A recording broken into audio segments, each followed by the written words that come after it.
What if I told you I found an 11% yielding property in California while everyone else is stuck at 5%? Here's what I'm looking at: a distribution facility in Southern California generating $180,000 a year on a 1.6 million basis. Most industrial properties here trade at 5 to 6 cap rates. This one's at 11% gross. The reason? It has a state licensed tenant, and traditional banks won't finance it due to federal regulations, which means 90% of buyers are immediately locked out. So let me show you the exact property and what makes this work. Here's the property, making $15,000 plus per month in California, Europa Valley, Inland Empire, Riverside County.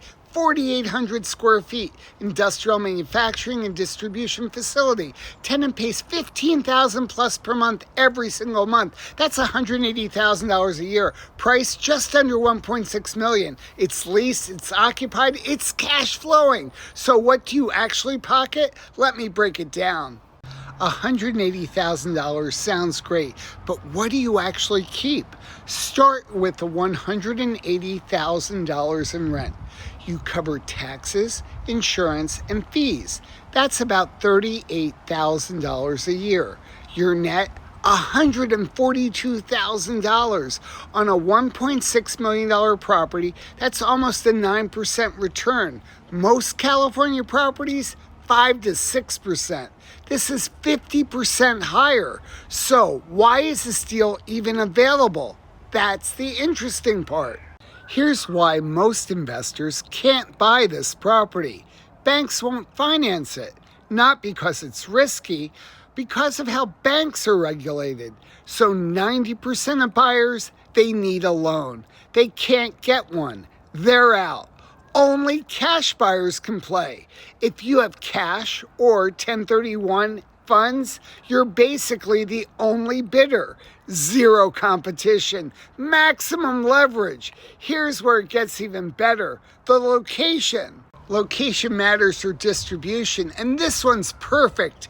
Inland Empire, California's logistics capital, minutes from major freeways, Ontario Airport nearby, direct access to LA and the ports, industrial vacancy tight, demand high, distribution facilities here are critical supply chain infrastructure.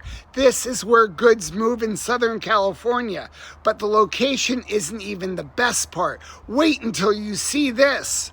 Because of that positioning, investors underwrite more than one outcome here. One approach is to hold for income. The current lease supports strong yield, while industrial fundamentals do their work. Another is regulatory normalization over time. As financing access improves, pricing typically follows, not because the building changes, but because the buyer pool expands. And if specialized use goes away, the property still functions as a conventional industrial building in this market. That flexibility is what allows investors to manage risk instead of betting on a single scenario. This structure isn't for every buyer, and it's important to be clear about that. This typically fits buyers with discretionary capital, cash buyers, family offices, exchange buyers, or investors comfortable with underwriting regulatory risk.